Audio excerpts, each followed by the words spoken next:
อัสสลามุอะลัยกุมวะเราะห์มะตุลลอฮ์วะบะเราะกาตุฮ์ขอต้อนรับท่านผู้ชมเข้าสู่รายการสลามยามเช้าทางสถานีไวท์ชาแนลสถานีความดี24ชั่วโมงประจำเช้าวันศุกร์วันนี้นะครับเช้าวันศุกร์วันนี้ครับตรงกับวันศุกร์ที่12ธันวาคม2557ต้องขอชุกรต่ออัลเลาะห์ซุบฮานะฮูวะตะอาลาครับที่พระองค์ทรงให้ผมนั้นได้มีโอกาสกลับมาพบกับท่านผู้ชมอีกครั้งหนึ่งกับรายการสลามยามเช้าทางไวท์ชาแนลแห่งนี้นะครับเป็นประจำครับท่านผู้ชมครับทุกวันจันทร์ถึงวันศุกร์นะครับ6:10 นาทีโดยประมาณจนกระทั่งถึง7:10 นาทีประมาณ1ชั่วโมงตรงนี้นะครับที่ท่านผู้ชมสามารถที่จะติดตามรับชมรายการสลามยามเช้าในแต่ละเช้านะครับทางรายการก็จะนำเรื่องราวประเด็นข่าวสารต่างๆที่เกิดขึ้นในสังคมไม่ว่าจะเป็นเรื่องราวที่เกิดขึ้นในประเทศเองหรือว่าในต่างประเทศเราก็จะหยิบยกประเด็นนั้นๆมาพูดคุยกันแล้วเราก็นำอิสลามเข้ามาเพื่อให้ท่านผู้ชมนั้นได้เกิดความรู้เกิดความเข้าใจเพราะเราในฐานะเป็นมุสลิมเราต้องมีหลักเกณฑ์ของอิสลามหลักการของอิสลามเข้ามาในการที่จะประคับประคองชีวิตเราเพื่อให้ตัวเราในฐานะเป็นบ่าวของอัลเลาะห์ซุบฮานะฮูวะตะอาลาได้อยู่รอดปลอดภัยในดุนยาและนำสู่อาคิเราะห์ด้วยความไม่ขาดทุนนี่คือสิ่งที่รายการพยายามจะหยิบ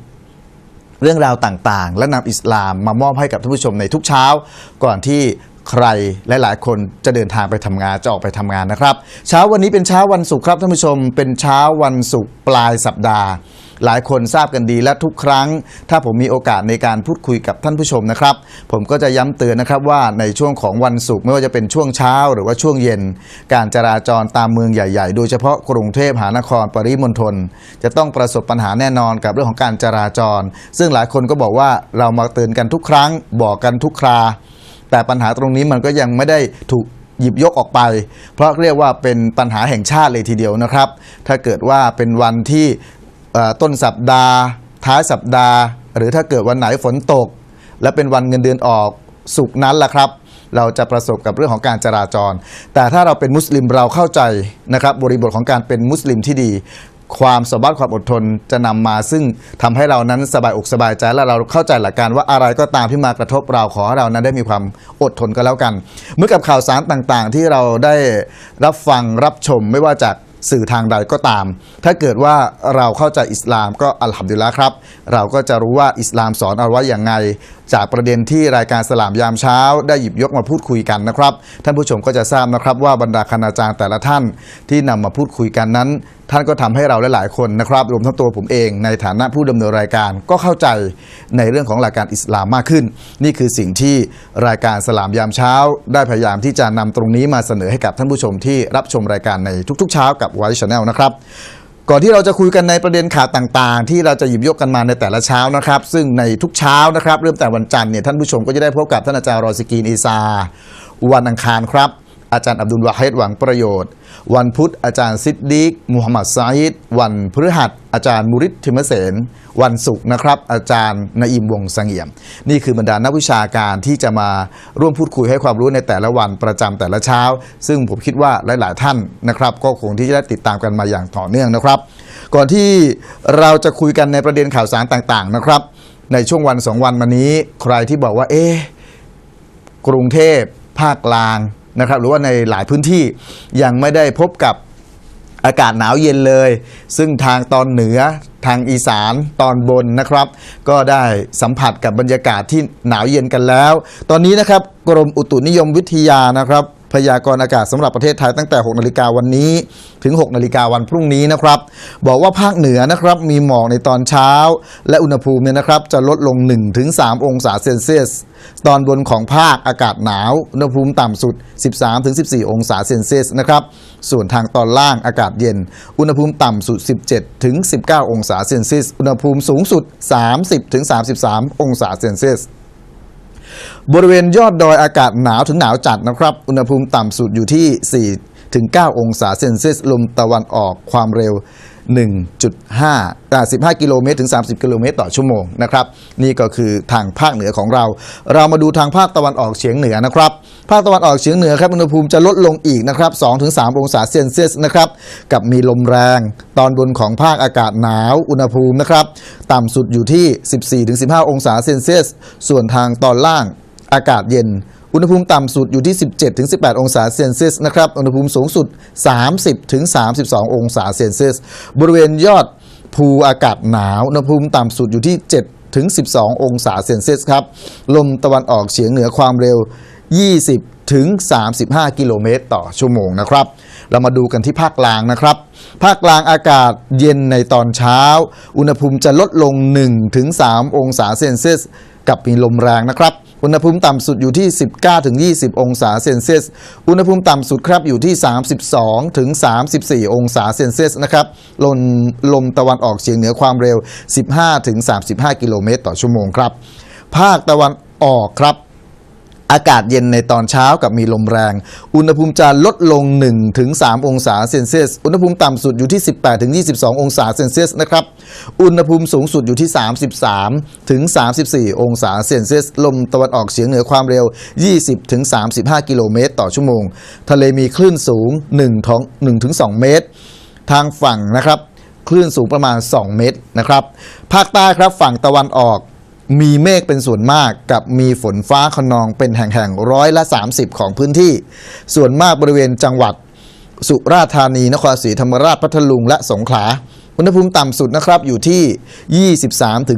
23-24 องศาเซนเซียสอุณหภูมิสูงสุดครับ 32-33 องศาเซลเซียสตั้งแต่จังหวัดสุราษฎร์ธานีขึ้นมานะครับลมตะวันออกเฉียงเหนือความเร็ว 20-45 กิโลเมตรต่อชั่วโมงทะเลมีคลื่นสูง 2-4 เมตรตั้งแต่จังหวัดนครศรีธรรมราชลงไปนะครับลมตะวันออกเฉียงเหนือความเร็ว 20-40 กิโลเมตรต่อชั่วโมงทะเลมีคลื่นสูง 2-3 เมตรภาคใต้ฝั่งตะวันตกครับมีเมฆเป็นส่วนมากกับมีฝนฟ้าคะนองเป็นแห่งๆ20%ของพื้นที่ส่วนมากบริเวณจังหวัดภูเก็ตกระบี่ตรังและสตูลนะครับอุณหภูมิสูงสุดอยู่ที่ 23-24 องศาเซนเซียสอุณหภูมิสูงสุด 32-33 องศาเซนเซียสนะครับลมตะวันออกความเร็ว 20-35 กิโลเมตรต่อชั่วโมงทะเลมีคลื่นสูง 1-2 เมตรห่างฝั่งคลื่นสูงประมาณ 2 เมตรครับมาดูที่กรุงเทพมหานครและปริมณฑลของเรานะครับอากาศจะเย็นในตอนเช้าอุณหภูมิจะลดลง 1-2 องศาเซนเซียสกับมีลมแรงนะครับอุณหภูมิต่ำสุดอยู่ที่ 21-22 องศาเซนเซียสอุณหภูมิสูงสุดนะครับในช่วงนี้นะครับกรุงเทพและปริมณฑลอยู่ที่ 33-34 องศาเซนเซียสลมตะวันออกเฉียงเหนือความเร็ว 15-35 กิโลเมตรต่อชั่วโมงก็ย้ำเตือนกันบอกกล่าวกันนะครับว่าอุณหภูมิในแต่ละพื้นที่ก็จะลดลงนะครับ 1-2 องศาเราก็อาจจะได้สัมผัสกับอากาศเย็นๆกันในช่วงเช้าเรื่องของการหลับนอนการพักผ่อนในยามค่ำคืนก็อย่าลืมนะครับทำร่างกายของเราให้อบอุ่นนะครับเพื่อที่เรานั้นได้มีสุขภาพร่างกายที่ดีแล้วก็เรื่องของการเจ็บไข้ได้ป่วยเรื่องของการเป็นไข้หวัดจะได้เบาบางลงไปดูแลรักษาสุขภาพกันด้วยเพราะบางทีบางครั้งท่านผู้ชมครับเราติดตามเรื่องราวของข่าวสารแล้วบางทีเครียดบางทีก็อาจจะหวั่นไหวไปกับเรื่องของข่าวต่างๆที่เกิดขึ้นกระแสข่าวต่างๆที่เกิดขึ้นมานะครับมันทำให้เราค่อนข้างที่จะปวดหัวอย่างในข่าวที่เราได้ติดตามกันนะครับไม่ว่าจากทางหนังสือพิมพ์จากทีวีจากส่วนใดก็ตามเราจะเห็นนะครับวันนี้สภาพสังคมของเราย่ำแย่เราจะเดินออกไปตรงไหนก็มีอันตรายเกิดขึ้นอย่างที่หลายๆคนนะครับได้ชมคลิปข่าวที่ว่าชายสูงอายุนะครับอายุตั้ง60 กว่าแล้วครับแล้วก็นั่งเนื่องจากว่าไม่ค่อยสบายรับประทานยาไปนะครับก็มีอาการอ่อนเพลียนั่งหลับอยู่นะครับแล้วตัวท่านเองท่านนี้เนี่ยนะครับที่บอกว่าอายุ60เนี่ยนะครับ60 กว่าเนี่ยมีอาการคือทานยาและมีการอ่อนเพลียมีเป็นเจ้าหน้าที่รักษาความปลอดภัยอยู่ที่สถานที่นั้นด้วยปรากฏว่าใครที่ชมข่าวแล้วเนี่ยรู้สึกหดหู่ใจนะครับปรากฏว่ามีเด็กวัยรุ่นนะครับคนแรกเดินเข้ามาก่อนแล้วก็ประทานแข้งให้เต็มหน้าเลยนะฮะหลังจากนั้นก็จะมีอีกวัยรุ่นอีก 2-3 คนเข้ามานะครับแล้วก็มาค้นตัวแล้วก็เขาบอกว่าน่าจะมีสเปรย์พริกไทยด้วยแล้วก็เอาทรัพย์สินเข้าไปแล้วก็มีการล็อกคอล็อกอะไรกันด้วยนะครับปรากฏว่าได้ไปแค่270 กว่าบาทท่านบอกว่าท่านไม่มีตังค์นะครับเด็กพวกนี้ก็ทำแบบนี้ครับเห็นไหมครับว่าเด็กเดี๋ยวนี้มันไม่สนใจแล้วนะครับว่าผู้หลักผู้ใหญ่เป็นยังไง นะครับนี่คือสิ่งหนึ่งที่ผมคิดว่าหลายๆท่านที่รับชมข่าวสารต่างๆนะครับก็คงที่จะอดหูใจพอสมควรช่วงนี้นะครับท่านผู้ชมครับถ้าเกิดว่าท่านอยากจะโทรศัพท์เข้ามาร่วมพูดคุยกับเรานะครับเป็นการพูดคุยกันนะครับเรื่องของการถามคำถามอะไรต่างๆเดี๋ยวช่วงหน้านะครับจะได้ถามคำถามกับท่านอาจารย์นอิมวงศ์เสงี่ยมแต่ในช่วงนี้เนี่ยผมอยากให้เป็นการพูดคุยกันมีอะไรที่อยากจะบอกกล่าวเล่าความกันนะครับว่าท่านมีประสบการณ์อะไรยังไงนะครับตอนนี้หมายเลขโทรศัพท์ปรากฏหน้าจอแล้วท่านผู้ชมสามารถที่จะโทรศัพท์เข้ามาร่วมพูดคุยกันก่อนก็ได้นะครับเพราะบางทีบางครั้งสิ่งที่ได้ประสบสิ่งที่ท่านไปพบมาอาจจะเป็นประโยชน์กับใครหลายๆคนบางทีเนี่ยเราคิดว่าเรื่องของเราอาจจะไม่สำคัญแต่ถ้าเกิดว่าเราได้มีโอกาสถ่ายทอดและเล่าสู่กันฟังผมเชื่อนะครับว่าจะเกิดประโยชน์อย่างน้อยที่สุดถ้าเกิดว่าเป็นภัยเราก็ได้มีการตระเตรียมกันหรือว่าท่านเห็นว่าถ้าเหตุการณ์อย่างนี้เกิดขึ้นเราควรจะป้องกันกันยังไงเราโทรมาคุยกันก็ได้นะครับตอนนี้หมายเลขโทรศัพท์ปรากฏหน้าจอแล้วครับท่านผู้ชมครับสามารถที่จะโทรศัพท์เข้ามาร่วมพูดคุยแต่เรื่องของการที่จะถามคำถามย้ำตรงนี้นะครับว่าในช่วงหน้าเราจะเปิดสายให้ถามในเรื่องของคำถามต่างๆที่ท่านอาจจะมีข้อสงสัยหรือมีประเด็นอะไรนะครับที่จะเรียนถามกับท่านอาจารย์นอิมวงศ์เสงี่ยมเรียนเชิญได้ในช่วงหน้าแต่ช่วงนี้ขอเป็นการพูดคุยกันนะครับในเช้าๆแบบนี้ครับก่อนที่ท่านจะเดินทางไปทำงานนะครับท่านได้ชมรายการแล้วท่านติดตามแล้วบางทีท่านมีประเด็นมีอะไรที่น่าสนใจนะครับก็โทรศัพท์เข้ามาบอกกล่าวกันโทรศัพท์มาพูดคุยกันยินดีครับกับหมายเลขโทรศัพท์ตอนนี้ปรากฏหน้าจอแล้ววันนี้จะเปิดสายเร็วนิดนึงนะครับเพื่อให้ท่านผู้ชมนั้นได้มีโอกาสในการที่จะโทรศัพท์มาเพราะผมเชื่อว่าหลายๆท่านที่รับชมรายการอยู่นะครับท่านมีประสบการณ์ท่านมีความรู้ท่านมีความเข้าใจในการที่จะพูดคุยกันนะครับตอนนี้มีสายเข้ามาแล้วเชิญครับอัสสลามุอะลัยกุมวะอะลัยกุมุสสลามครับเชิญครับคืออยากจะแลกเปลี่ยนข้อมูลนะครับว่าเด็กเดี๋ยวนี้เนี่ยครับแม้จะทั้งว่าแม่เนี่ยยังสมมติแม่ไปห้ามลูกว่าห้ามทำบางอย่างนะแล้วลูกเนี่ยไปไปทุกทีแม่อะไรเนี่ยคือมันเดี๋ยวนี้มันมีให้เห็นหลายอย่างแล้วในสังคมบ้านของเราครับผมครับแล้วท่านคิดว่าสาเหตุมันเกิดจากอะไรครับผมสาเหตุเหรอครับครับผมการที่เด็กเดี๋ยวนี้เนี่ยนะครับถ้าเกิดว่าเราได้มองเราได้เห็นเนี่ยนะครับหลายๆคนพูดเหมือนกันว่าวันนี้เนี่ยเด็กนะครับขาดการมีสัมมาคารวะขาดการเคารพผู้ใหญ่เนี่ยนะครับท่านคิดว่ามันเกิดจากส่วนไหนครับก็คิดว่ามาจากการขาดการความอบอุ่นจากพ่อแม่ครับผมครับผมก็เสนอแนะแค่นี้พูดคุยแค่นี้นะครับมีประเด็นอะไรอีกไหมครับไม่มีแล้วครับยาซาก็รอคอยรอนนะครับที่โทรศัพท์เข้ามาร่วมพูดคุยกันนะครับขอบคุณครับอัสสลามุอะลัยกุม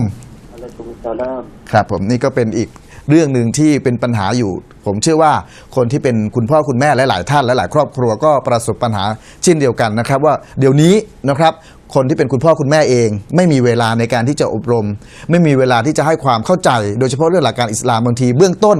สถาบันครอบครัวเป็นสถาบันที่สำคัญในการที่จะให้ความเข้าใจกับลูกก่อนว่าอิสลามบอกอะไรห้ามอะไรแต่เด็กเดี๋ยวนี้นะครับห่างไกลในสิ่งต่างๆเหล่านี้บางทีเราฝากเด็กไว้กับหน้าจอคอมพิวเตอร์ฝากเด็กไว้กับร้านเกมนะครับเด็กเล่นเกมมันก็มีการที่จะต้องเอาชนะการเพราะนั้นจิตใจเนี่ยมันโดนปลูกฝังด้วยกับสิ่งเหล่านี้นะครับซึ่งตอนนี้เป็นปัญหาที่หลายคนบอกว่าจะทำยังไงดีกับเด็กๆของเราเพราะฉะนั้นสิ่งที่ดีที่สุดนะครับเบื้องต้นก็คือว่าคนที่เป็นคุณพ่อคุณแม่เองนะครับ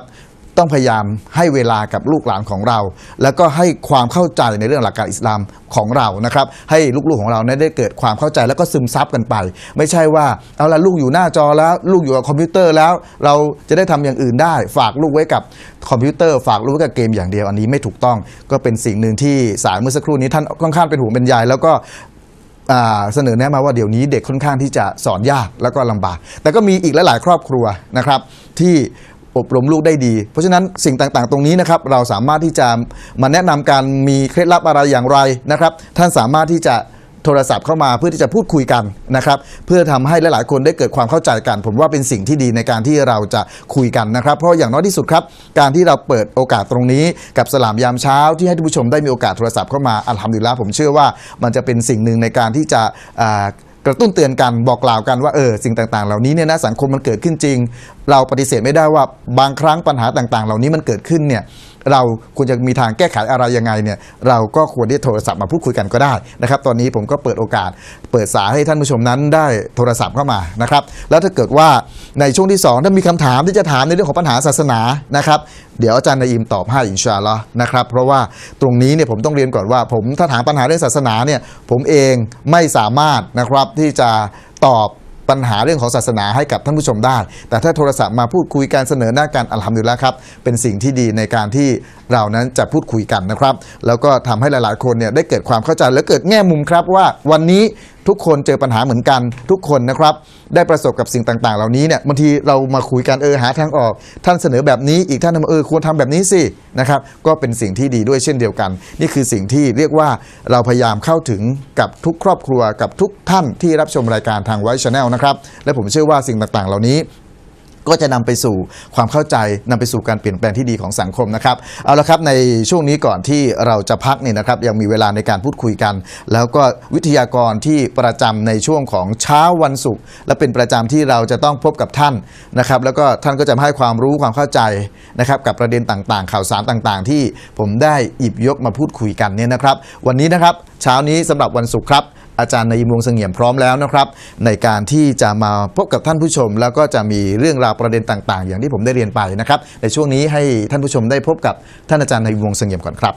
บิสมิลลาฮิรเราะห์มานิรเราะฮีมวะบิฮินัสตะอีนลาฮาวละวะลากุวะตะอิลลาบิลลาฮิลอะลียอัซีมสลามุอะลัยกุมวะเราะห์มะตุลลอฮ์วะบะเราะกาตุฮ์ครับขอความสันติสุขความเมตตาและความเจริญจากอัลเลาะห์จงประสบแด่พี่น้องทุกท่านครับครับอาจารย์อัลฮัมดุลิลละห์อาจารย์สบายดีครับอัลฮัมดุลิลละห์ครับผมครับก็ประเด็นที่พูดคุยในวันนี้นะฮะเมื่อกี้นี้ผมได้พูดถึงเรื่องข่าวสารที่เกิดขึ้นก็คือว่ามีกลุ่มวัยรุ่นอาจารย์ครับนะฮะที่ไปทำร้ายผู้สูงวัยด้วยการเตะเข้าที่ยอดหน้านะครับแล้วก็มีพรรคพวกอีก 2-3 คนเนี่ยนะครับเข้ามาเพื่อที่จะเอาทรัพย์สินของเขาไปและในขณะเดียวกันเนี่ยนะครับวัยรุ่นกลุ่มนี้เนี่ยก็ใช้รู้สึกจะสเปรย์พริกไทยฉีดไปที่หน้าด้วยแล้วทางผู้สื่อข่าวไปถามท่านบอกท่านจำหน้าไม่ได้แล้วก็บอกว่าข่มขู่นะฮะจะเป็นการจี้ชิงทรัพย์หรือเปล่าเนี่ยเขาบอกอย่างนี้ฮะว่ามีการรัดแล้วก็บอกว่าให้เอาเงินมาให้หมดแล้วท่านก็บอกว่าท่านมีเงินเพียงแค่270 บาทเองนะครับแล้วเขาก็รู้ของท่านไปหมดเลยเหตุเกิดเนี่ยนะครับหลังจากเกิดเหตุการณ์นี้แล้วท่านไม่กล้าไปแจ้งตำรวจทำไมฮะท่านเกรงว่าตัวเองจะไม่ปลอดภัยว่าท่านเนี่ยทำงานเป็นเจ้าหน้าที่รักษาความปลอดภัยอยู่ตรงบริเวณนั้นนะครับแต่วันนั้นเนี่ยท่านเนี่ยไม่ค่อยสบายท่านทานยานะครับแล้วท่านก็เผลอนั่งหลับตรงบริเวณที่ท่านทำงานเพราะท่านเป็นรปภอยู่ในช่วงประมาณสักตี 2ท่านบอกนะครับแล้วก็มีอยู่ๆเนี่ยท่านหลับแล้วมีความรู้สึกเหมือนคนมาเตะเอาที่หน้านะดีนะครับที่ว่าไม่ได้บาดเจ็บอะไรมากแต่สิ่งที่เกิดขึ้นเนี่ยภาพเนี่ยมันสะท้อนให้เรามองเห็นยังไงบ้างครับอาจารย์ครับประเด็นนี้จริงๆแล้วในอิสลามสอนนะฮะอย่าว่าแต่ทำร้ายผู้อาวุโสนะอิสลามสอนระบบเรื่องของเขาเรียกว่าการให้เกียรติกับความเอ็นดู2เรื่องนะฮะสำหรับเด็กเนี่ยจำเป็นที่จะต้องให้เกียรติผู้ที่อาวุโสกว่าและสำหรับผู้อาวุโสจำเป็นจะต้องเอ็นดูเนี่ยผู้เยาว์กว่าเช่นเดียวกันแต่ท่านนบีศ็อลลัลลอฮุอะลัยฮิวะซัลลัมถึงขนาดที่บอกว่าไลซามินนาไม่ใช่พวกของเราก็คือไม่ใช่มุสลิมเลยด้วยซ้ำไปนะฮะอาจจะไม่ได้ถึงกับตกศาสนาแต่ว่าความรุนแรงนบีบอกว่าไม่ใช่พวกของเราหมายถึงว่าพวกของเราเขาจะไม่ทำแบบนี้คือใครมัลลัมยัรฮัมซอกีรนาวัยวักกิรกะบีรนาคนที่ไม่เมตตาเอ็นดูคนที่ต่ำกว่าหมายถึงว่าอาวุโสน้อยกว่า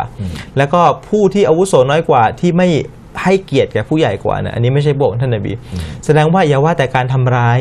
การที่ไม่ให้เกียรติผู้ที่อาวุโสมากกว่าเนี่ยถือว่าไม่ได้พวกของท่านนบีศ็อลลัลลอฮุอะลัยฮิวะซัลลัมดังนั้นนี่คือคำสอนของอิสลามที่นบีถือว่าใช้คำพูดที่รุนแรงพอสมควรไลซามินนาไม่ใช่พวกของเรานั่นหมายถึงว่ามุสลิมทุกคนจำเป็นต้องตระหนักเรื่องนี้ให้ดีปัญหาที่เกิดขึ้นในระดับที่ในสังคมต่างๆผมเข้าใจว่าส่วนหนึ่งก็เกิดจากมารยาทประการนี้ที่ขาดการให้เกียรติซึ่งกันและกันแต่ผู้ใหญ่บางเด็กบางทีเนี่ยคือเขาเรียกว่าก้าวร้าวต่อผู้ใหญ่ใช่ไหมฮะก้าวร้าวมากๆเข้าเนี่ยอาจจะเกิดขั้นการลงไม้ลงมือการทำร้ายหรือในข่าวตรงนี้เนี่ยคือเขาต้องการในส่วนที่เล็กน้อยเท่านั้นขณะเดียวกันอิสลามก็สอนเช่นเดียวกันผู้ใหญ่ก็จำเป็นจะต้องให้ความเอ็นดูแก่เด็กดังนั้นเนี่ยมันทำให้สังคมพอเวลานบีศ็อลลัลลอฮุอะลัยฮิวะซัลลัมสอนนะฮะนบีจะไม่สอนเพียงแค่กลุ่มหนึ่งในสังคมแต่นบีจะสอนทั้ง2กลุ่ม สอนผู้ชายสมมติถ้าเป็นแง่ของสามีภรรยาใช่ไหมฮะจะสอนผู้ชายแล้วก็สอนผู้หญิง ในแง่ของเด็กและผู้ใหญ่เนี่ยนบีก็จะสอนใครครับสอนทั้งเด็กแล้วก็ผู้ใหญ่ ในแง่ของลูกกับพ่อหรือว่าลูกกับพ่อแม่เนี่ยนบีก็จะสอนทั้งพ่อแม่แล้วก็สอนกับลูกด้วยนั่นแสดงว่าความครอบคลุมของอิสลามในประเด็นนี้เนี่ยถ้าเราจะมาชูกันนะฮะประเด็นเรื่องที่ว่าเขาเนี่ยอาจจะไม่รับการอบรมสั่งสอนมาในส่วนหนึ่งเกี่ยวกับครอบครัวด้วยว่าจำเป็นจะต้องให้เกียรติผู้ใหญ่นะอันนี้จะเป็นประเด็นหนึ่งอีกประเด็นหนึ่งก็คืออาจจะเป็นเรื่องเงินก็น่าจะเกี่ยวข้องกับการเลี้ยงดูเช่นเดียวกันว่าถ้าหากว่าให้เงินเป็นส่วนสำคัญเนี่ยอาจจะมองข้ามสิ่งที่บางทีมันมีความสำคัญมากกว่าเงินทองอย่างเช่นคือการที่การให้เกียรติกับทางผู้ใหญ่ถ้าไปเปรียบเทียบกับตัวเงินทองแล้วเนี่ยเงินทองจะมากขนาดไหนแต่ถ้าเราได้มาด้วยการทำร้ายผู้อื่นเนี่ยถือว่ามันไม่คุ้มค่ากับสิ่งที่ได้มาอย่างแน่นอนครับครับอาจารย์ครับพูดถึงว่าในกรณีอย่างเงี้ยเด็กทำกับผู้ใหญ่นะครับคืออาจจะแสดงกิริยาอาการอะไรที่ไม่เหมาะสมอาจารย์ได้บอกไปแล้วว่าถ้าเกิดว่าเด็กไม่ให้เกียรติกับผู้ใหญ่เนี่ยก็คือไม่ใช่พวกของท่านนบีทีนี้อาจารย์ครับถ้าเกิดว่าในกรณีที่ผู้ใหญ่นะครับผู้ใหญ่ทำไม่ถูกเลยอาจจะทำอะไรผิดแล้วนี่เด็กเนี่ยเราเป็นเด็กกว่าเราอาจจะรู้ว่าสิ่งตรงนั้นไม่ถูกวิธีการในการที่เราจะบอกกล่าวผู้ใหญ่ล่ะเพราะว่าบางทีเนี่ยเราถ้าเราไปเตือนเขาเนี่ยเหมือนกับเป็นการก้าวร้าวหรือเปล่าหรือเป็นการไปต่อว่าผู้ใหญ่หรือเปล่าเพราะผู้ใหญ่บางคนสมมติผมไม่ได้พูดถึงกรณีนี้อย่างเดียวนะฮะเพราะผู้ใหญ่บางคนเนี่ยอาจารย์ฉันเนี่ยอาบน้ำร้อนมาก่อนแกเด็กบางคนจะนึกในใจอาบน้ำร้อนมาก่อนมันก็เย็นไปก่อนแล้วก็มีนะฮะแต่นี่อาจารย์ครับบางทีเราเจอลักษณะแบบนี้เมื่ออย่างผมเป็นเด็กผมจะเตือนหรือจะบอกกับผู้ใหญ่ที่อาจจะทำไม่ถูกอะไรอย่างนี้ทางไงครับอาจารย์เราสามารถพลิกวิกฤตให้เป็นโอกาสได้นะฮะคือในมุมที่ว่าผู้ใหญ่เขาบอกว่าเขาอาบน้ำร้อนมาก่อนเนี่ยอันนี้เป็นความจริงแน่นอนหมายถึงว่าเขาผ่านประสบการณ์มาก่อนเขาเคยเป็นเด็กมาก่อนดังนั้นเนี่ยเราจะฉวยวิกฤตที่เขาอาจจะเป็นข้ออ้างว่าคุณอย่ามาเตือนฉันเลยเพราะฉันอาบน้ำร้อนมาก่อนเราจะถือวิกฤตตรงนี้ให้เป็นโอกาสหมายถึงว่าเราจะไปปรึกษากับผู้ใหญ่แทนที่เราจะไปบอกว่าน้ำเนี่ยมันร้อนนะเพราะมันน้ำร้อนใช่ไหมฮะผู้ใหญ่เขาจะเอาไปทำร้ายตัวเองเนี่ยเราจะไม่บอกว่าท่านครับนี่คือน้ำร้อนนะเราจะไม่บอกแต่เราจะปรึกษาผู้ใหญ่ว่าถ้าสมมุติว่าน้ำนี่ไปโดนตัวคนเนี่ยมันจะเกิดอะไรขึ้นเป็นเชิงปรึกษาซึ่งการปรึกษาลักษณะนี้แน่นอนมันทำให้ตัวเขาเองผู้ใหญ่เนี่ยเขาก็น่าที่จะรู้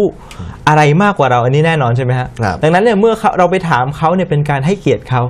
แต่ถ้าเขาตอบมาเนี่ยใช่ถ้าน้ำไปโดนตัวคนเนี่ยมันจะร้อนและถ้าเขาเองเป็นคนที่จะเอาน้ำเนี่ยมาสาดตัวเองน้ำร้อนมาสาดตัวเองแน่นอนเขาก็จะ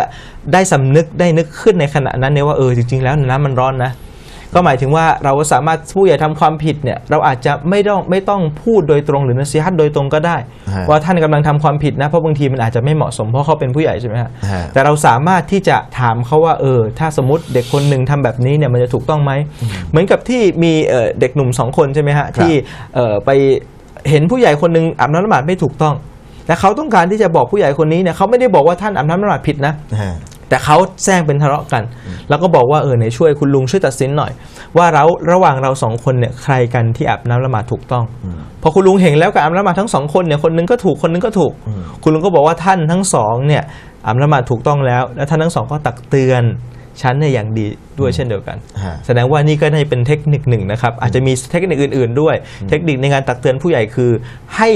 วิกฤตที่เขาถือว่าเขาอาบน้ำร้อนมาก่อนนี่แหละเป็นโอกาสในการที่เราจะปรึกษาหารือเขานั่นเองครับครับอาจารย์ครับจากข่าวที่ผมนำมาเล่าเนี่ยอาจารย์ครับมันสื่อให้เราได้เข้าใจอะไรบ้างไหมครับว่าเพราะสภาพเศรษฐกิจที่มันตกต่ำหรือเปล่าเรื่องของข้าวของแพงคนตกงานเพราะฉะนั้นวิธีการในการเลือกปฏิบัติอย่างเช่นการกระทำลักษณะแบบนี้มันไม่ถูกต้องนี่แหละแต่ดูจากว่าเด็กพวกนี้เนี่ยเป็นวัยรุ่นอาจจะยังไม่มีงานทำแต่เนื่องจากว่าอยากมีเงินทองโดยเลยใช้วิธีการแบบนี้เนี่ยอาจารย์ครับครับหมายถึงว่าตัววิกฤตเศรษฐกิจใช่ไหมครับตรงนี้ก็สำคัญเช่นกันนะฮะถามว่าอิสลามเนี่ยให้ความสำคัญกับเรื่องของเงินเรื่องของทองเรื่องของเศรษฐกิจหรือเปล่าให้ความสำคัญอย่างแน่นอนนะ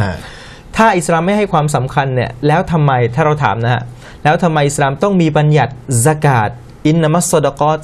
คือสำหรับใครวัลมุอัลลฟะติกูลูบูฮุมคือมีหลายหมวดมากสำหรับซอดะกอเงินนี่ตัวเงินใช่ไหมฮะเงินที่เป็นฟัรดูหรือเป็นวาญิบจำเป็นต้องให้ใครเนี่ยหนึ่งในนั้นคือคนที่มีจิตใจโน้มเอียงต่ออิสลามแสดงว่าอิสลามเนี่ยให้ความสำคัญกับเรื่องของเศรษฐกิจสำหรับคนที่ อีหม่านยังไม่ค่อยเข้มแข็งใช่อิสลามไม่ใช่ให้ความสำคัญเฉพาะเรื่องของวัตถุเองเดียวเปล่าแต่วัตถุเป็นส่วนหนึ่งเป็นปัจจัยหนึ่งที่อิสลามให้ความสำคัญโดยเฉพาะเรื่องเศรษฐกิจงั้นเนี่ยถ้าคนที่เขายังมีอีหม่านไม่เข้มแข็งเนี่ยบางทีแล้วเขาอาจจะทำความผิดได้หากเศรษฐกิจของเขาไม่ดีก็เหมือนกับที่มุอัลลัฟที่เขาอาจจะไม่เอาสนใจอิสลามก็ได้นะฮะถ้าเศรษฐกิจเขาไม่ดีแต่ถ้ามีคนที่ช่วยเหลือจุนเจือแล้วใช้จ่ายตรงนี้ในนามของอิสลามในนามของซะกาตเนี่ยเป็นสาเหตุทำให้เขาเนี่ยมาสนใจอิสลามเนี่ยมากยิ่งขึ้นแสดงว่าอิสลามเนี่ยให้ความสนใจให้ความสำคัญกับถือว่าฐานะทางเศรษฐกิจเนี่ยเช่นเดียวกันอีกส่วนหนึ่งก็คือบรรดาซอฮาบะห์เนี่ยเรียกว่าเกือบทั้งหมดเลยก็ว่าได้นะครับเป็นบุคคลที่มีส่วนในการที่จะทำธุรกิจการค้าต่างๆท่านนบีเองก็เป็นตัวอย่างชัดเจนยกเว้นตอนที่ท่านได้รับตำแหน่งการเป็นนบีแล้วหรือบรรดาคอลิฟะห์ทั้งหลายเนี่ยท่านก็ละหนักจากหน้าที่อื่นๆแล้วก็มาทำหน้าที่การเป็นรอซูลโดยตรงหรือทำหน้าที่การเป็นคอลิฟะห์โดยตรงดังนั้นส่วนสำคัญเราไม่ใช่บอกว่าสอนตักวาเนี่ยสอนตักวาใช่แต่ตักวาตรงนั้นมันต้องสอดคล้องหรือว่านำมาเกี่ยวข้องกับความเป็นจริงด้วยถ้าสมมติว่าหลักการอิสลามเนี่ยกล่าวไว้เช่นกันสำหรับคนที่เขาจะไปขโมยใช่ไหมฮะเป็นสิ่งอาจจะบอกเขาได้บอกได้ว่าคนนี้เนี่ยไม่ตักวาใช่ครับแต่หลักการศาสนาเวลาจะลงโทษคนที่ขโมยเนี่ยเขาจะดูเหตุผลในการที่เขาขโมยด้ว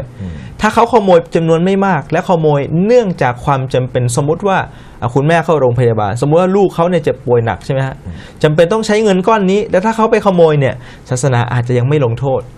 ในการตัดมือใช่ไหมฮะเนื่องจากว่าเขามีเหตุผลในการแสดงว่าอิสลามเนี่ยเอาใจใส่กับเรื่องของสภาวะทางเศรษฐกิจเนี่ยเช่นเดียวกันดังนั้นถ้าเราจะเอาใจใส่ก็ต้องควบคู่กันใช่ไหมฮะอย่างในเรือนจำเนี่ยเขาจะพูดถึงเลยนะฮะมีการอบรม2รูปแบบ1คืออบรมด้านจริยธรรมและ2คืออบรมด้านการประกอบวิชาชีพด้านเศรษฐกิจใช่ไหมฮะมันต้องควบคู่กันถ้าหากว่าสิ่งหนึ่งสิ่งใดสมมติคนมีตักวาอันนี้เป็นสิ่งที่ดีที่สุดนะฮะแต่ว่ามีตักวาแล้วอาจจะไม่มีเงินแล้วไม่สามารถที่จะดำรงชีวิตอยู่อย่างสง่างามได้บางทีก็ต้องอาจจะไปขอเขาอันนี้หรือบางทีอาจจะไปขโมยเขาเนี่ยยิ่งแล้วไปใหญ่ดังนั้นเนี่ยมันต้องควบคู่กันในส่วนของความตักวากับส่วนของเศรษฐกิจเนี่ยท่านนบีศ็อลลัลลอฮุอะลัยฮิวะซัลลัมน่าจะเป็นแนวทางที่ใกล้เคียงกับของท่านนบีศ็อลลัลลอฮุอะลัยฮิวะซัลลัมมากที่สุดครับอัลฮัมดุลิลลาห์ครับท่านผู้ชมครับเดี๋ยวช่วงนี้เราจะพักกันสักครู่หนึ่งเดี๋ยวช่วงหน้าอาจารย์ครับเราจะมาคุยกันนะครับว่าไอพฤติกรรมที่เราเห็นเนี่ยไอเด็กพวกนี้เนี่ยนะครับผมขออนุญาต นิดหนึ่งอาจจะไม่สุภาพเด็กพวกนี้เนี่ยอาจารย์มันมีพฤติกรรมลักษณะแบบนี้เนี่ยส่วนไหนที่มีส่วนเกี่ยวข้องหรือว่ารับผิดชอบกับพฤติกรรมแบบนี้อย่างเช่นครอบครัวมีส่วนไหมคุณพ่อคุณแม่มีส่วนไหมนะครับเดี๋ยวเรามาคุยกันในช่วงหน้านะครับเดี๋ยวช่วงนี้เราพักรับชมสิ่งที่น่าสนใจกันสักครู่หนึ่งก่อนครับท่านผู้ชมครับอัลฮัมดุลิลลาห์ครับท่านผู้ชมครับกลับเข้าสู่สลามยามเช้าในช่วงที่2ประจำเช้าวันศุกร์วันนี้นะครับ6 นาฬิกากับ45 นาที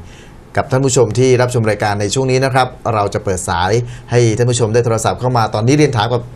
บท่านอาจารย์นายมูเสงี่ยมได้แล้วนะครับบางท่านอาจจะมีปัญหาอยากจะเรียนถามหรือมีอะไรที่จะร่วมพูดคุยกับรายการนะครับทีมงานได้ขึ้นหมายเลขโทรศัพท์ในขณะนี้แล้วนะครับเพื่อให้ท่านผู้ชมได้โทรศัพท์เข้ามาร่วมพูดคุยกันนะครับอาจารย์ครับกับประเด็นที่เราทิ้งท้ายกันไปเมื่อสักครู่นี้กับข่าวที่เรานำมาเสนอนำมาพูดคุยกันอาจารย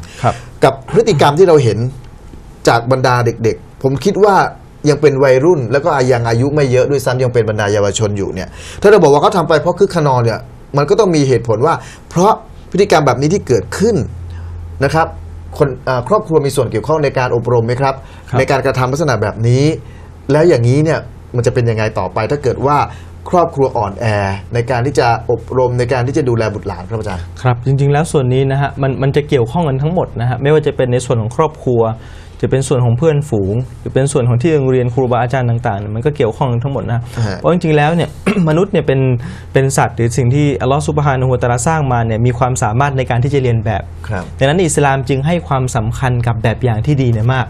กอิสลามได้บอกนะฮะแล้วก็กานะละกุมฟีรอซูลิลลาฮิอุสวะตุนฮะซะนะห์พวกท่านเนี่ยมีแบบฉบับที่ดีคือตัวรอซูลของอัลลอฮฺซุบฮานะฮูวะตะอาลาลิมันกานะยะรจุลลอฮะวัลยอมัลอาคิรสำหรับผู้ที่หวังในอัลลอฮ์จะพบกับอัลลอฮ์แล้วก็วันกิยามะห์แสดงว่าอิสลามเอาใจใส่กับเรื่องของแบบอย่างที่ดีเนี่ยอย่างมากเพราะอะไรครับเพราะว่านี่คือธรรมชาติของมนุษย์โดยเฉพาะเด็กนะฮะเด็กที่มีความใส่ซื่อแล้วไม่สามารถจะปฏิบัติอะไรตามลำพังได้นอกจากที่เขาจะเห็นตัวอย่างดูได้อย่างชัดเจนที่สุดนะครับเรื่องของภา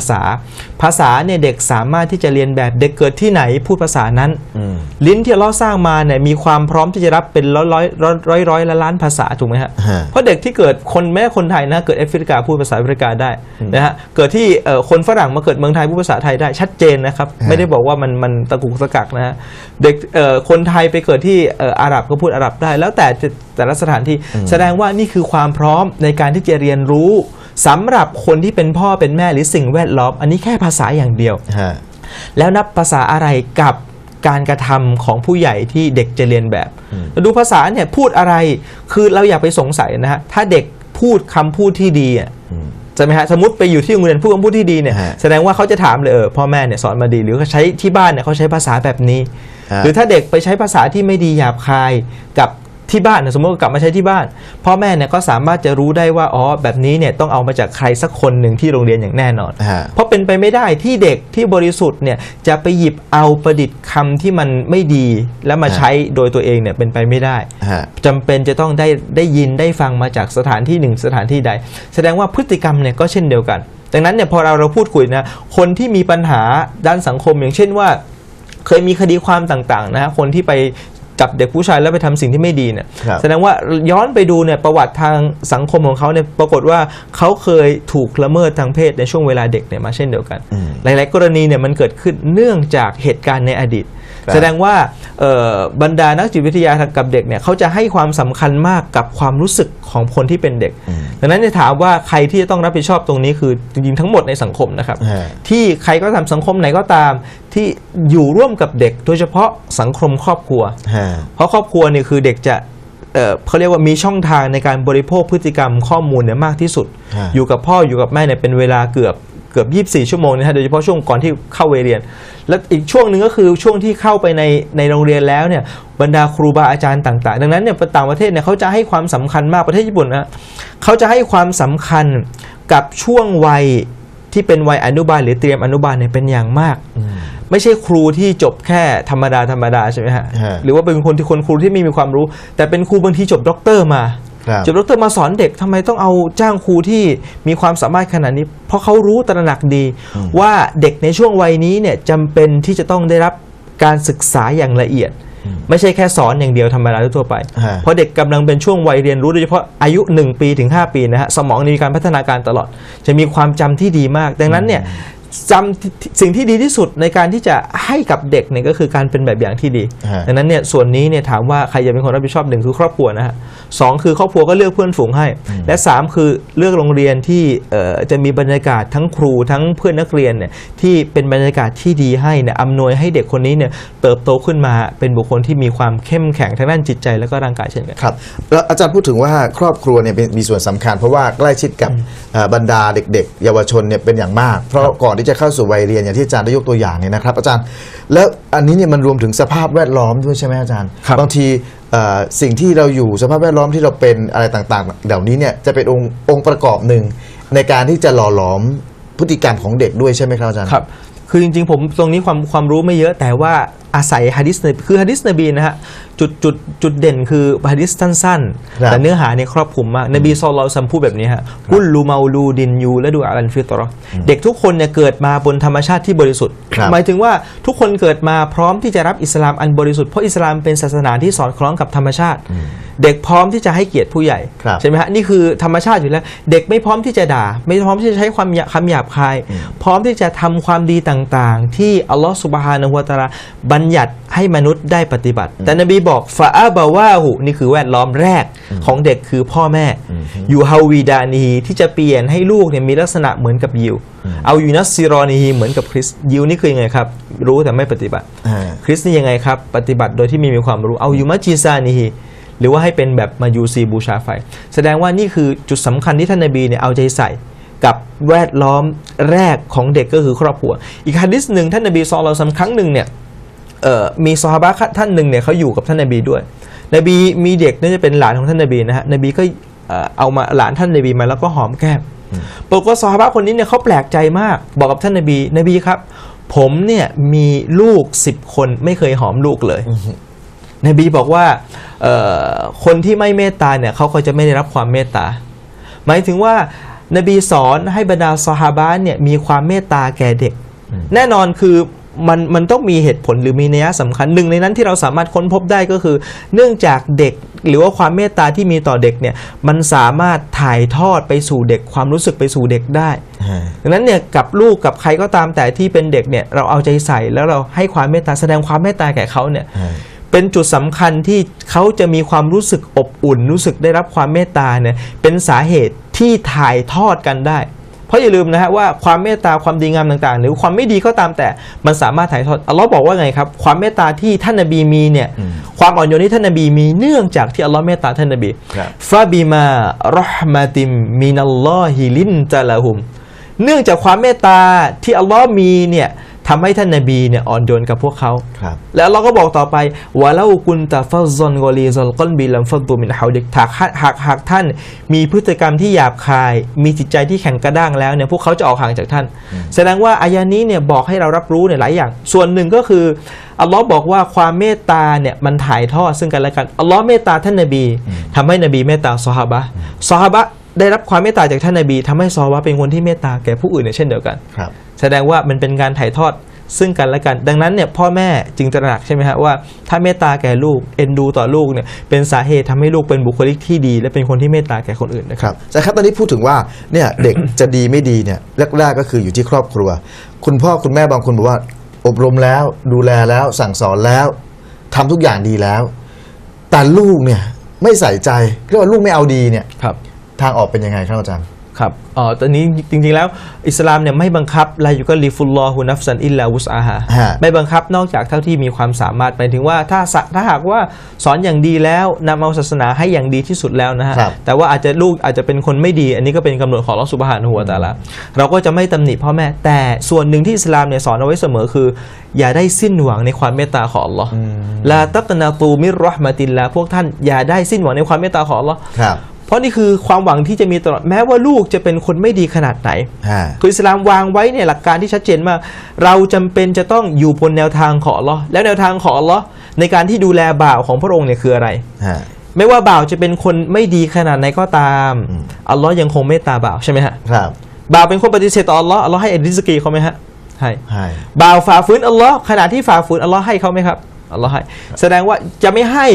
กรณีที่ต้องการตักเตือนเท่านั้นเองซึ่งก็ถือเป็นการให้การที่ไม่ให้เนี่ยถือเป็นการให้เนื่องจากเป็นการตักเตือนแสดงว่านี่คือแนวทางของอัลเลาะห์แล้วอัลเลาะห์เปิดรับเสมอ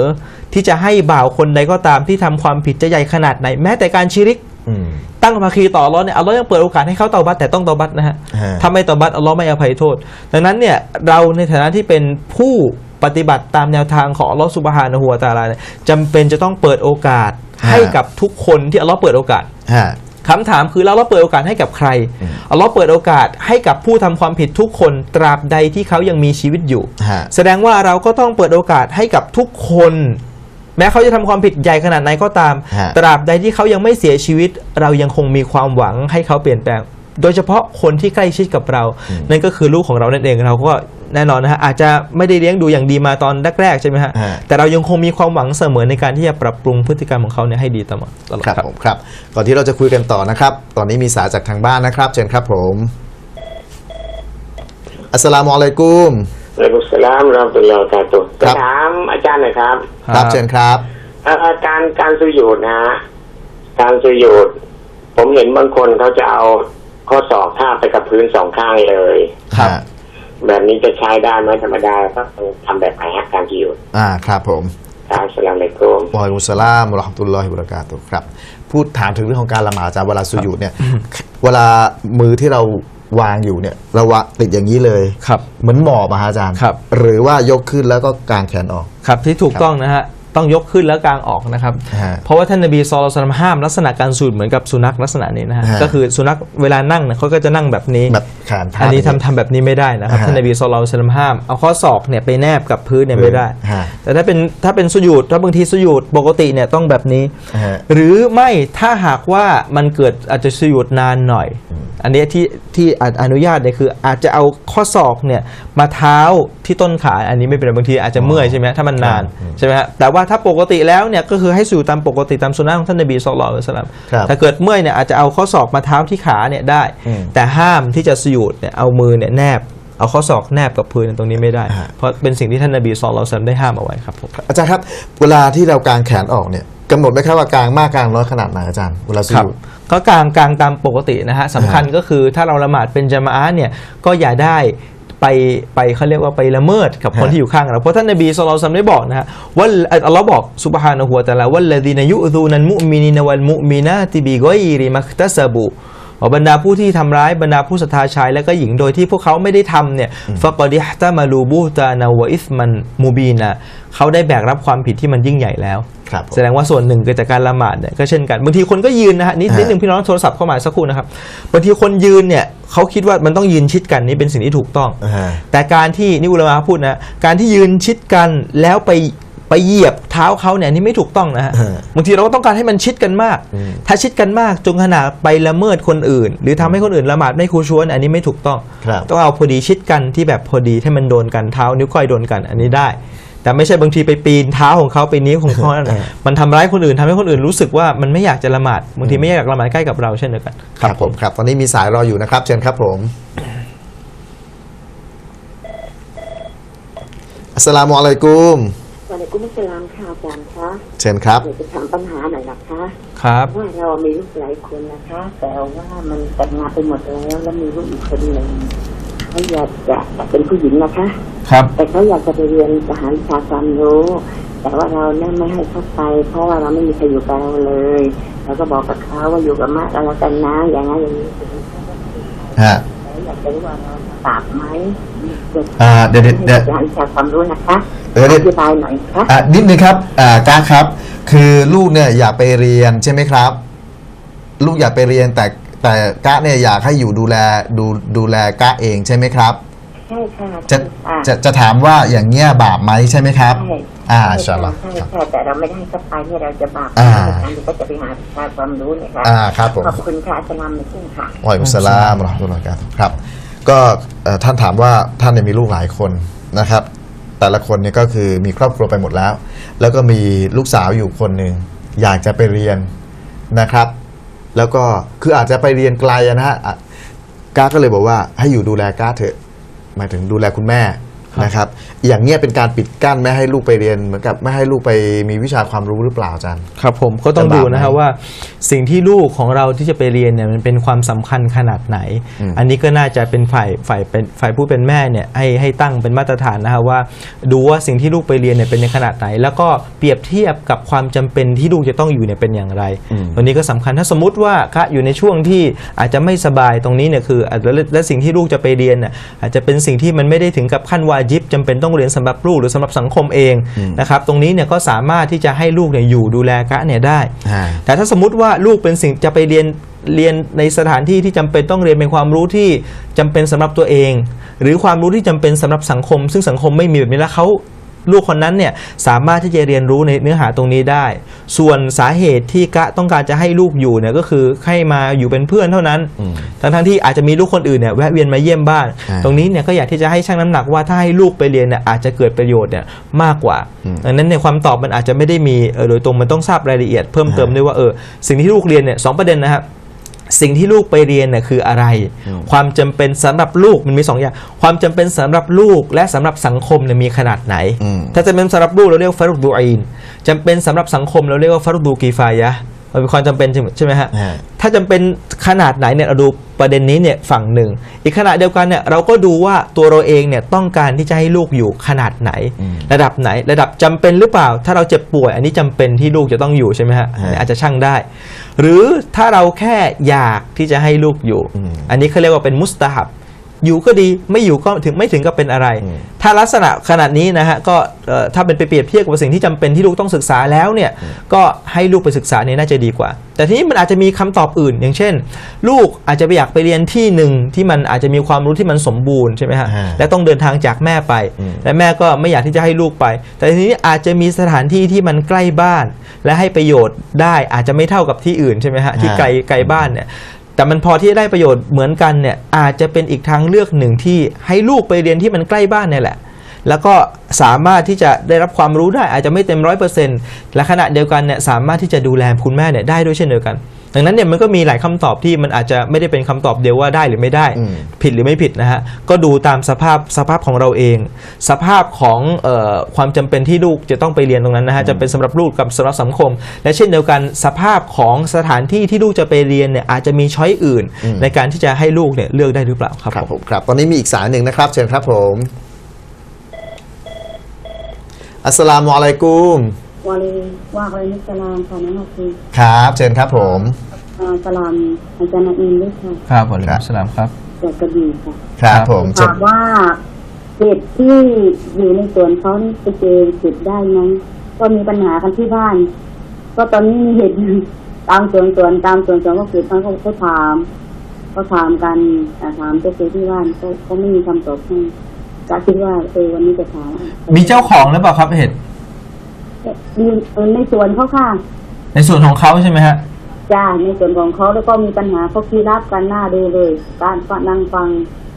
ครับจะนั่งยินมานั่งฟังว่าวันนี้ถ้าเจอจะนั่งยินก็จะถามว่าได้ไหมครับครับผมครับมาจากกระบี่นะที่เคยไปหาอ๋อครับผมครับอัสสลามุอะลัยกุมวัสสลามครับไปเก็บเห็ดใช่ไหมอาจารย์ครับในสวนของเขาได้ไหมครับอาจารย์ครับอันนี้ชัดเจนนะฮะว่าถ้าสวนนั้นมีเจ้าของเนี่ยเราไม่สามารถจะทำได้นะฮะถ้าสวนนั้นมีเจ้าของชัดเจนเนี่ยถ้าเราจะไปเก็บเห็ดในสวนของเขาเนี่ยจำเป็นที่ต้องขออนุญาตเจ้าของถ้าเจ้าของเป็นที่รู้จักกันหรือเขาบอกว่าไปเอาไปเลยจะเอาไปเท่าไหร่ก็เอาหรือว่าเอาไปเท่าที่กินได้แล้วแต่คำอนุญาตของเจ้าของจำเป็นต้องได้รับคำอนุญาตนี้ชัดเจนมากก็เหมือนกับว่าเราเข้าไปในบ้านของคนคนหนึ่งแล้วเราไปเจออาหารเขาตั้งอยู่ฮะเราสามารถจะไปกินของเขาได้ไหมกินได้เมื่อเขาอนุญาตให้เข้าไปเนี่ยนะฮะนี่คือประการแรกส่วนอีกกรณีหนึ่งคือถ้าสมมุติว่ามันไม่มีเจ้าของถ้าสมมุติว่ามันเป็นของหลวงของใครก็ตามแต่มันไม่มีเจ้าของโดยตรงนะฮะแล้วเราไปเจอจะเป็นผลไม้จะเป็นเห็ดจะเป็นอะไรก็ตามแต่อันนี้สามารถกินได้เพราะมันเป็นของสาธารณะไม่มีเจ้าของโดยตรงกรณีที่3คือกรณีที่เราหิวมากไม่มีอาหารถ้าไม่กินแล้วเนี่ยอาจจะถึงอันตรายกับตัวเราอาจจะเจ็บป่วยหรืออะไรนะฮะตรงนี้เนี่ยสามารถอนุโลมสามารถที่จะกินได้เท่าที่มีความจำเป็นเหมือนกับดรุเราะห์ในขณะที่เราจะกินหมูหรือกินสัตว์ที่มันไม่อนุญาตใช่ไหมฮะนี่เช่นเดียวกันแต่ก็กินเท่าที่มีความจำเป็นหยิบเท่าที่มีความจำเป็นแต่กรณีที่เรามีอาหารอื่นและเราสามารถที่จะแสวงหาปัจจัยยังชีพได้หรือสามารถที่จะซื้อเห็ดเราก็สามารถซื้อได้ใช่ไหมฮะเราไปเอาเห็ดมาของเขาเนี่ยแล้วก็เรารู้เจ้าของบ้านเจ้าของสวนนี่คือใครเราก็หยิบมาแล้วก็บอกเจ้าของสวนเนี่ยฉันหยิบตรงนี้มาเนี่ยท่านจะขายเท่าไหร่บางทีเขาอาจจะให้หรืออาจจะขายเท่าไหร่ก็ตามของเขานะฮะตรงนี้น่าจะเป็นสิ่งที่ปลอดภัยมากกว่าการที่เราจะไปเอาเห็ดของเขามาโดยที่เขาไม่อนุญาตครับผมครับตอนนี้มีอีกสายหนึ่งนะครับเชิญครับผมอัสสลามุอะลัยกุมวะอะลัยกุมสลามวะเราะห์มะตุลลอฮิวะบะเราะกาตุฮ์ครับเชิญครับอาจารย์ทั้งสองท่านนะครับครับต้องฝากคำถามในรายการเกี่ยวกับต่อเนื่องของการสุญูดในพื้นที่ที่เขาปฏิบัติอยู่ในวันนี้นะช่วงนี้นะคือในทุกๆเช้าวันศุกร์นะครับเจ้าอิหมัมเขาจะอ่านสุเราะตุลซะญะดะห์นะครับแล้วก็จะเป็นลักษณะปฏิบัติของคนในพื้นที่คือพอรากะห์ที่1อ่านสุเราะห์ซะญะดะห์มันก็จะถึงอายะที่ทำการสุญูดนี้ก็จะทำการสุญูดทั้งหมดนะแต่ลักษณะที่ปฏิบัตินี่คือมันทำเป็นทุกสัปดาห์มีแบบอย่างที่ท่านศาสดาหรือบรรดาซอฮาบะห์ได้ปฏิบัติหรือไม่ครับอาจารย์ฝากคำถามไว้เท่านี้นะครับครับผมครับอัสสลามุอะลัยกุมวะคอยรันครับอัสสลามุอะลัยกุมวะเราะห์มะตุลลอฮิวะบะเราะกาตุฮ์วะอะลัยกุมสลามวะเราะห์มะตุลลอฮิวะบะเราะกาตุฮ์ครับผมก็สำหรับสุญูดซะญะดะห์นะท่านนบีศ็อลลัลลอฮุอะลัยฮิวะซัลลัมเนี่ยจะมักจะสุญูดหรือว่าละหมาดอ่านซูเราะห์อัสซะญะดะห์และซูเราะห์อันอินซานนะฮะในตอนท้ายของซูเราะห์ในยุสที่29นะฮะรอกาตแรกได้อ่านฟาติฮะห์และอ่านซูเราะห์อัสซะญะดะห์และจะมีช่วงที่สุญูดเนี่ยที่อัลเลาะห์ซุบฮานะฮูวะตะอาลาได้บอกนะฮะอิซาซุกิรูบิฮาคอรูซุจดะวะซับบะฮูบิฮัมดิร็อบบิฮิมวะฮุมลายัสตักบิรูนแล้วก็จะมีการสุญูดเสร็จแล้วเนี่ยก็จะขึ้นมายืนตรงสุญูดครั้งเดียวนะฮะแล้วก็รอกาตที่2จะอ่านซูเราะห์อันอินซานฮัลอะตาอัลอินซานิฮีนุมมินัดดะฮริซึ่งตรงนี้เนี่ยถือว่าเป็นซุนนะห์ของท่านนบีศ็อลลัลลอฮุอะลัยฮิวะซัลลัมให้ปฏิบัติในช่วงของวันศุกร์อุลามะเขาได้บอกว่าเนื่องจากว่าในซูเราะห์อัสซะญะดะห์นี้เนี่ยมีเนื้อหาที่เกี่ยวข้องกับวันศุกร์ ไม่ว่าจะเป็นการสร้างโลกใบนี้ ครับ หรือว่าจะเป็นการที่มนุษย์จะกลับคืนสู่อัลลอฮฺซุบฮานะฮูวะตะอาลาหรือจะเป็นสภาพที่จะเกิดขึ้นของวันกิยามะห์การที่นบีอาดัมอะลัยฮิสสลามถูกสร้างเนี่ยล้วนแล้วแต่มีเนื้อหาที่เกี่ยวข้องกับวันศุกร์ดังนั้นประหนึ่งว่าท่านนบีเนี่ยกำลังตักเตือนบรรดาซอฮาบะห์ให้เอาใจใส่ต่อเหตุการณ์ที่เคยเกิดขึ้นและจะเกิดขึ้นในวันศุกร์ดังนั้นท่านนบีจึงอ่านซูเราะห์นี้เนี่ยทำให้ซอฮาบะห์รวมถึงตัวท่านนบีเนี่ยมีการรำลึกถึงเนื้อหาต่างๆในซูเราะห์นี้ซึ่งมีความเกี่ยวข้องกับวันศุกร์ทำให้บรรดาผู้ศรัทธาเนี่ยตระหนักว่าวันนี้เนี่ยคือวันศุกร์วันนี้ก็เช่นเดียวกันนะฮะคือวันศุกร์นะครับดังนั้นตรงนี้เนี่ยจึงถือว่าเป็นสุนนะของท่านนบีศ็อลลัลลอฮุอะลัยฮิวะซัลลัมและเช่นกันการอ่านในซูเราะห์อัลอินซานเนี่ยก็เกี่ยวข้องกับเนื้อหาของวันศุกร์เนี่ยเช่นเดียวกันการเกิดขึ้นของมนุษย์ไม่เคยเกิดขึ้นกล่าวถึงสวรรค์กล่าวถึงนรกนะครับอันนี้ก็คือถือเป็นสุนนะของท่านนบีศ็อลลัลลอฮุอะลัยฮิวะซัลลัมแต่ถามว่าถึงขั้นเป็นวาญิบหรือเปล่าไม่ถึงขั้นเป็นวาญิบสุนนะตรงนี้เนี่ยสามารถที่จะทำได้อย่างต่อเนื่องแต่จำเป็นที่มะมูมจะต้องรู้ว่าสิ่งนี้เป็นซุนนะห์ไม่ถึงขั้นเป็นวาญิบหมายความว่าถ้ามะมูมคนที่ละหมาดตามเนี่ยถ้าเขารู้ว่าตรงนี้เป็นซุนนะห์ถ้ามีอิหม่ามคนหนึ่งมาแล้วละหมาดไม่อ่านซูเราะห์นี้2ซูเราะห์นี้เนี่ยละหมาดใช้ได้ถ้ามะมูมเชื่อแบบนี้เนี่ยอิหม่ามสามารถละหมาดต่อเนื่องได้แต่ถ้าเกรงว่าหรือมะมูมเนี่ยไม่รู้ชัดเจนว่าซูเราะห์2ซูเราะห์นี้เนี่ยเป็นเพียงแค่ซุนนะห์สุนนะนี่คือสำคัญนะฮะหมายถึงว่าไม่ถึงขั้นเป็นวาญิบเนี่ยถ้ามะมูมไม่รู้และไปคิดว่า2ซูเราะห์นี้จำเป็นจะต้องอ่านในวันศุกร์ตรงนี้เนี่ยจำเป็นเช่นกันสำหรับอิหม่ามจะต้องไม่อ่านบางศุกร์เพื่อสร้างความเข้าใจแก่มะมูมอย่างเช่นที่มักกะนะครับมักกะเนี่ยเขาก็จะอ่าน2ซูเราะห์นี้เนี่ยเป็นประจำทุกวันศุกร์ใช่ไหมฮะแต่จะมีบางสัปดาห์บางศุกร์เนี่ยเขาก็อิหม่ามก็จะไม่อ่านหรือหลายๆสัปดาห์เช่นเดียวกันที่อิหม่ามจะไม่อ่าน2ซูเราะห์นี้แล้วไปอ่านซูเราะห์อื่นๆทั้งนี้เพื่ออะไรฮะเพื่อให้บรรดามะมูมที่มีความหลากหลายเนี่ยเข้าใจว่ามันไม่ถึงขั้นเป็นวาญิบแต่เป็นขั้นซุนนะห์ที่ปฏิบัติแล้วเนี่ยเป็นการทบทวนเนื้อหาที่อยู่ในซูเราะห์อัสซัจดะห์และซูเราะห์อัลอินซานทำให้เราเนี่ยมีความกระตือรือร้นในการที่จะใช้ชีวิตอยู่ในวันศุกร์และวันอื่นๆเนี่ยถัดไปเช่นเดียวกันดังนั้นคำตอบน่าจะเป็นลักษณะนี้ครับวัลลอฮุตะอาลาอะลัมครับผมครับก่อนจะจบรายการในเช้านี้นะครับก็คุยกันในประเด็นข่าวที่เกิดขึ้นอาจารย์ครับพฤติกรรมหรือความประพฤติไม่ดีของลูกเนี่ยนะครั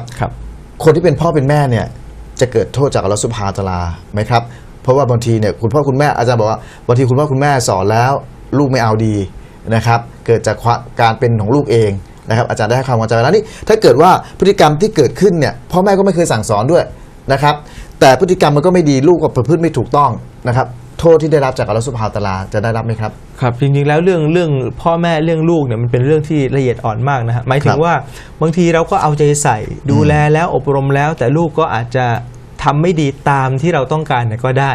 นะฮะซึ่งตรงนี้แน่นอนศาสนาเนี่ยไม่เอาโทษกับพ่อแม่ที่ดูแลเอาใจใส่ลูกเป็นอย่างดีแล้วเนี่ยศาสนาไม่เอาโทษอย่างแน่นอนนะครับแต่ว่าที่จะให้2อย่า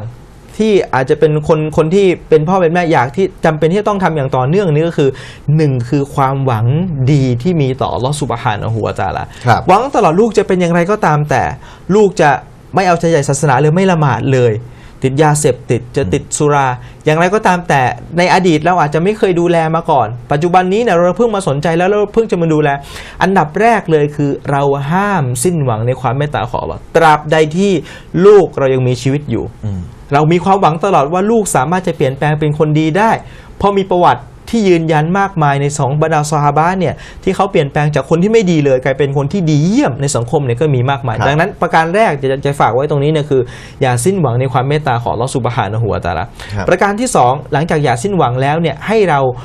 มีการปฏิบัติอย่างต่อเนื่องในการที่จะปรับปรุงสภาพของลูกหลานเราให้ดีนะครับนี่คือประการที่2ที่เราไม่สิ้นหวังแล้วเราก็สามารถทำอะไรได้ที่ท่านนบีบอกอิฮริสอาลามายันฟะอุกะแสวงหาสิ่งที่เป็นประโยชน์สำหรับท่านวัสตะอินบิลลาห์ขอความช่วยเหลือจากอัลลอฮ์วะลาตะอญัซและอย่าท้อแท้เนี่ยพ่อแม่ท้อแท้ไม่ได้สำหรับทุกคนนะฮะแล้วก็เช่นกันท่านนบีได้กล่าวตอนท้ายหะดีษบทนี้เนี่ยว่าวะลาตะกุลเราอันนีฟะอันตุกานะกะซาวะกะซาอย่ากล่าวว่าถ้าหากฉันเคยทำแบบนี้ในอดีตเนี่ยแล้วลูกจะเป็นแบบนั้นแบบนี้เนี่ยกล่าวไม่ได้ถ้าให้ลูกไปเรียนที่นั่นแล้วเนี่ยลูกก็จะไม่เป็นแบบนี้หรือถ้าให้ลูกไปไม่อยู่ที่นี่ก็จะไม่เป็นแบบนั้นเนี่ยกล่าวแบบนี้ไม่ได้แต่ให้กล่าวว่าอะไรก็ตามแต่ที่เกิดขึ้นในอดีตแล้วเนี่ยบอกว่าอัลลอฮ์กำหนดแล้วสิ่งที่อัลลอฮ์กำหนดเนี่ยดีเสมอเพราะการพูดว่าถ้าหากว่าเนี่ยเป็นการเปิดโอกาสให้ชัยฏอนทำงานดังนั้นเนี่ยท่านนบีได้แนะนำเอาไว้เนี่ยว่า1คือที่บอกนะครับ3ส่วนนี้อย่าสิ้นหวังในความเมตตาของวะลาตะอญัซ2ก็คือการที่ทำสิ่งที่เป็นประโยชน์มากที่สุดสำหรับลูกของเราแล้วก็3ก็คือขอดุอา ให้แก่ลูกของเราเนี่ยให้เป็นคนที่ดีเนี่ยขอดุอามีความหวังอย่างต่อเนื่องและประการที่ 4 ก็คืออย่าตีโพยตีพายกับอดีตที่ไม่สามารถเปลี่ยนแปลงได้อดีตที่ไม่สามารถเปลี่ยนแปลงได้เนี่ยเราอาจจะนำมาซึ่งบทเรียนของอดีตเนี่ยได้ถ้าเราทำแบบนี้เนี่ยเคยเป็นแบบนี้นะครั้งหน้าเราไม่ทำสามารถเป็นบทเรียนได้แต่เราจะไม่เอาอดีตมาตำหนิในปัจจุบันเพราะว่าอดีตเนี่ยไม่สามารถเปลี่ยนแปลงได้ถ้าเราเอามาตำหนิเนี่ยแสดงว่าเป็นการเปิดโอกาสให้ชัยฏอนเนี่ยมากระซิบกระซาบและทำให้เราเนี่ยมองอัลลอฮฺซุบฮานะฮูวะตะอาลาในมุมที่ไม่ดีอย่างแน่นอนครับครับผมอัลฮัมดุลิลละห์ครับรักลูก ใส่ใจลูกดูแลแล้วก็ให้อิสลามกับลูกนะครับเป็นสิ่งที่อาจารย์นอีมได้ฝากไว้นะครับในเช้านี้กับสลามยามเช้าครบถ้วนครับอาจารย์ครับกับสิ่งที่เรามอบให้กับท่านผู้ชมประมาณ1ชั่วโมงตรงนี้กับเนื้อหาที่เราหยิบยกมาพูดคุยกันและผมเชื่อว่าสิ่งต่างๆเหล่านี้นะครับเป็นประโยชน์อย่างมากในการที่เราได้ติดตามรับชมทางไวท์ Channel สถานีความดี24ชั่วโมงตัวผมเองก็ได้รับประโยชน์ด้วยเช่นเดียวกันนะครับกับที่อาจารย์ได้มาถ่ายทอดความรู้ความเข้าใจเกี่ยวกับหลักการอิสลามในเช้านี้นะครับวันนี้เวลาหมดแล้วครับต้องขอบคุณอาจารย์ในวงเสงี่ยมนะครับจาซาก็รอคอยรอนครับขอบคุณสำหรับโทรศัพท์ทุกสายในเช้านี้ที่โทรศัพท์เข้ามาร่วมพูดคุยแล้วก็ถามคำถามกับท่านอาจารย์นะครับขอบคุณสำหรับทีมงานไวท์ Channel ทุกคนขอบคุณผู้สนับสนุนรายการทุกท่านและท่านผู้ชมทุกท่านครับที่ให้เกียรติติดตามรับชมรายการเช้าวันนี้นะครับผมพร้อมด้วยอาจารย์ในวงเสงี่ยมลาไปก่อนอินชาอัลลอฮ์ครับเราจะกลับมาพบกันใหม่ในโอกาสต่อไปครับอัสสลามุอะลัยกุมวะเราะห์มะตุลลอฮ์วะบะเราะกาตุฮ์